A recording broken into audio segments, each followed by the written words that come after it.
የተወዳችሁ የሰዎቻችን እንዴት አላችሁ እንዴት ቆያችሁ እንዴት ሰነበታችሁ ሰላም እግዚአብሔር ባላችሁበት ቦታ ሁሉ ይብዛ ያሮስ 2 ተጀምሯል በዛሬ መረጃችን የምንመለከተው ከቅዱስ ሲኖዶስ ውሳኔ ጋር በተገናኘ ነው እንደምናስተዋውሰው የቅዱስ ሲኖዶስ ምልዓተ ጉባኤ የተለያዩ ውሳኔዎችን እንደሚያስተላልፍ ይታወሳል ታዲያ የመንፈስ ቅዱስ ውሳኔ ነው ስንል ነው በርካቶቻችን የምናምነው እንደ ኢትዮጵያ ኦርቶዶክስ ተዋሕዶ ቤተክርስቲያን አማኝነት አንድ ጳጳስ የሐዋርያ ምትክ ነው ወይም አንድ ሐዋርያን ይተካል እንዲሁ ደግሞ ሲኖዶስ የሚለው ደግሞ የሐዋርያት ጉባኤ የሐዋርያት ስብስብ ነው ብለን እናምናለን አባቶቻችን ምልዓተ ጉባኤ ላይ ተገኝተው የሚወስኑት ውሳኔ እግዚአብሔር መንፈስ ቅዱስ የወሰነ ውሳኔ ነው ብለን እናምናለን ብቻ አይደለም እናስተምራለን ታዲያ የቅዱስ ሲኖዶስ ውሳኔ መንፈስ ቅዱስ ተገኝቶ የወሰነበት ነው የምንለው ሁሉም የቅዱስ ሲኖዶስ ውሳኔዎች ናቸው ማለት ደግሞ አንችልም በማለት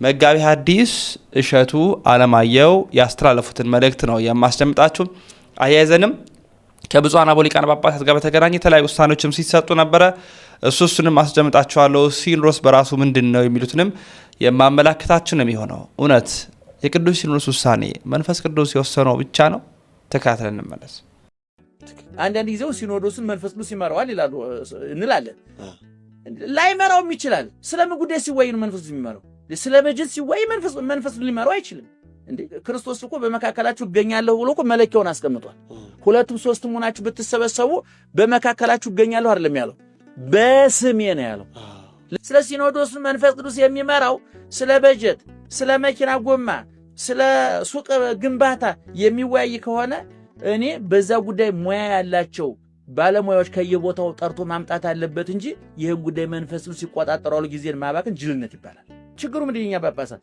አማካሪ የሚያደርጉት ያክስት ልጅ ያጎት ልጅ የሰፈር ልጅ የቀበሌ ልጅ ከዛው ከአካባቢያቸው የመጣ እሱ ደግሞ የሚመክራቸው ለራሱ የሚጠቅመው ነው እሱ ኪስ የሚገባውን እያሰበ እንጂ የሚመክራቸው የነሱ ክብር የሚያስመጥን አይደለም ጳጳሳቱ ሶስት ነገር ቢያደርጉ አንድ ስልጣና የሚወሰድበት መንገድ ቢመቻች ሁለት አማካሪዎች ቢኖሯቸው ሶስት ንግግር የሚያዘጋጁላቸው በገበሬው ቄስ በዚያ በባይታውያን ሰባኪ ዘመን በእድሜ ሳይ ፈረንጆቹ ስትሮንግ ቸርች ጠንካራ ቤተ ክርስቲያን ነበር የሚሏት ለምን ወንጌል በየሜዳው እንደ እንትን ሲፈላ ደካማዋ ለምን ተባለች አሁን በደካማነት ነው የምንታወቀው በገበሬው ቄስ ዘመን ግን ጠንካራዋ የኢትዮጵያ ቤተ ክርስቲያን እየተባለ ነው የሚነገርላት የነበረ ዛሬ 3 እና 4 ዓመት ተናግሬ ያለው ብፁዕ ቅዱስ አባታችን ብፁዕ ሊቃነ ጳጳሳት የገበሬው ቄስ ልጅ ነኝ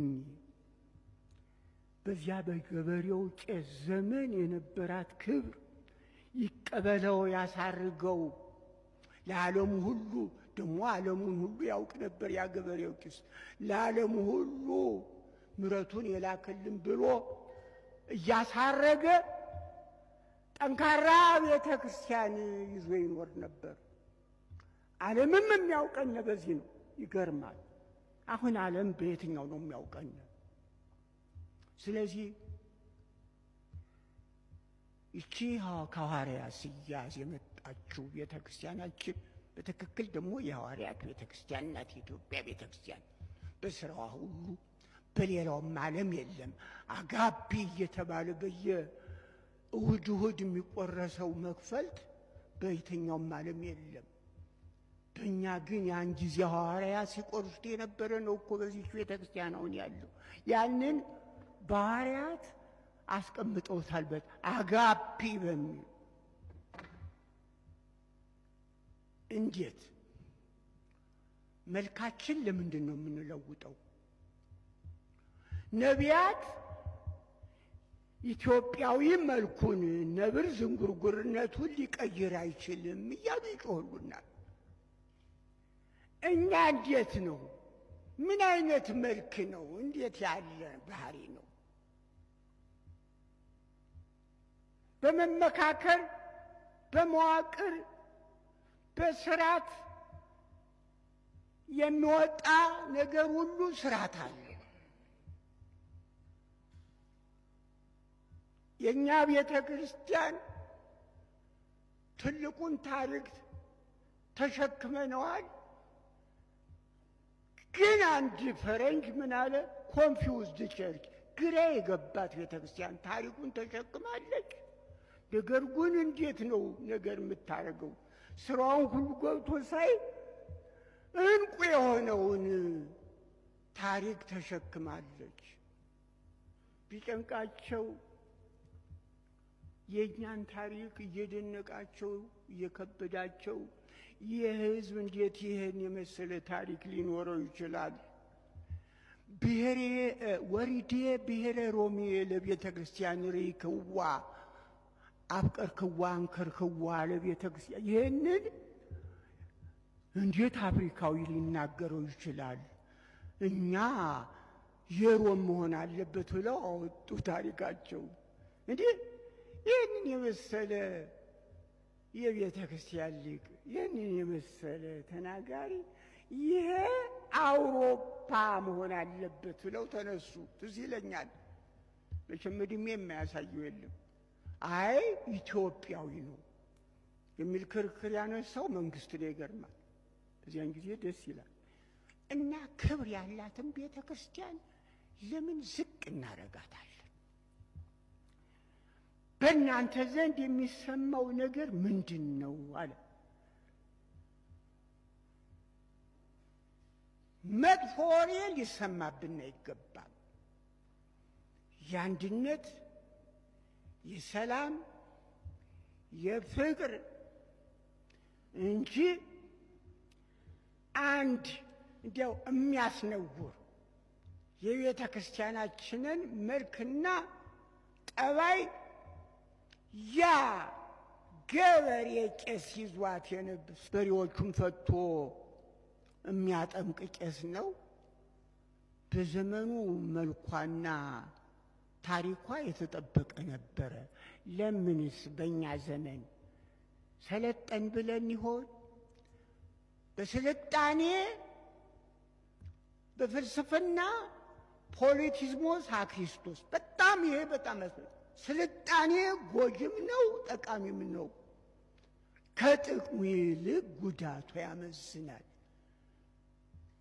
አዎ ሰባካያን አልነበሩም እነዚያ ገበሬዎች፣ ግን ቤተ ክርስቲያኗን እንደ ብረት አጠንክረው ህዝቡን ይዘው ያለ ህዝብ ከዚህ በፍልስፍና ምን ይላል?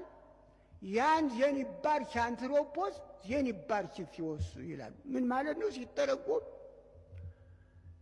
ሰው ባይኖር እግዚአብሔር መኖሩ አይታወቅም ነበረ ማለት። ሰው ባይኖር እግዚአብሔር መኖሩ አይታወቅም ነበር። ቅዱስ ጳውሎስም ከዚህ ከፍልስፍናው ጋር የተስማማ ተናግሯል። እንዴት ክርስቲያኖቻችን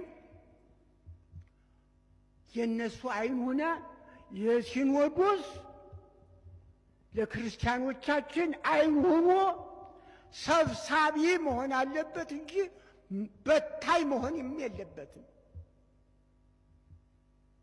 ይሰበስብ ይገባዋል እንጂ ሊበትንም አይገባው።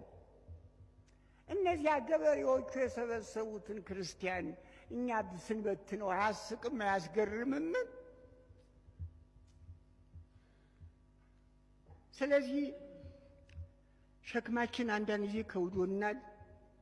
ተስፋሆሙ ለኩሎሙ አጽናፈ ምድር፣ አጽናፈ እስከ አጽናፍ ተስፋ የሆንከው አምላካችን ጸሎታችን ስማን። ተስፋችን አንተ ነህ፣ ኃይላችንም አንተ ነህ። ብዙ ነገር ከብዶናል፣ ጨንቆናል። በመካከላችን ተገኝተህ አንተው ትልቅ ድጋፍ ሁነን። አዎ በጥበብም ብፁዕ ቅዱስ አባታችን ብፁዓን ሊቃነ ጳጳሳት ችግሩን በጥበብ ልናስበው ይገባል። ሰውም እንዳይሰማብን በችግሩን ሁሉ በጥበብ ልናልፈው በጥበብ ሐዋርያትም እኮ ያን የመጀመሪያውን ሲኖዶስ ሲያካሂዱ በጥበብ ነው ያለፉት። በጥበብ ነው ያንን ጉዳይ ችግሩን የተወጡት።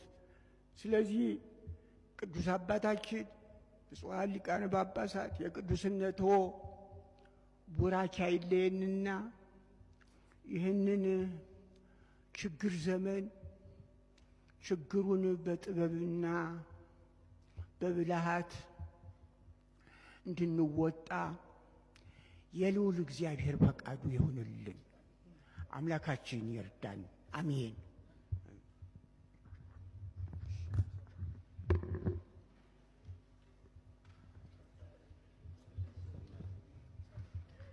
የሰማነውን በአእምሮአችን ያሳድርልን።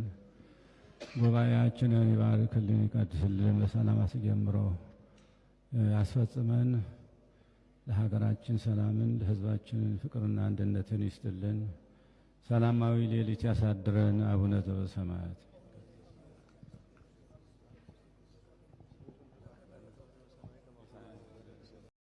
መጋቤ ሐዲስ የእንታ እሸቱ አለማየሁ ያስተላለፉት መልእክት ነው።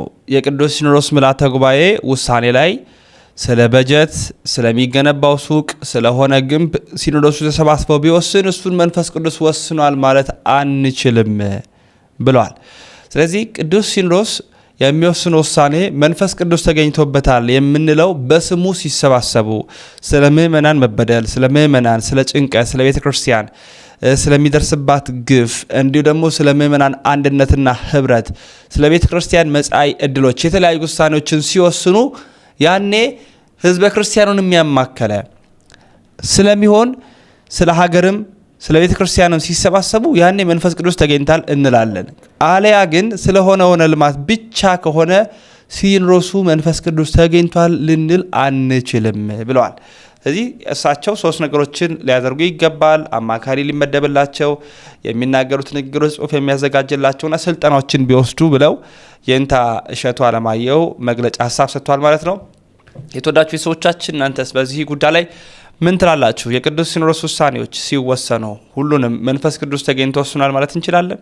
ጥያቄው ለእናንተ ተወኩ። በኮመንት አስቀምጡልኝ። ወንድማችሁ ልዑል መብራቱ ነኝ። ያሮስ የእናንተም የኛም ነው።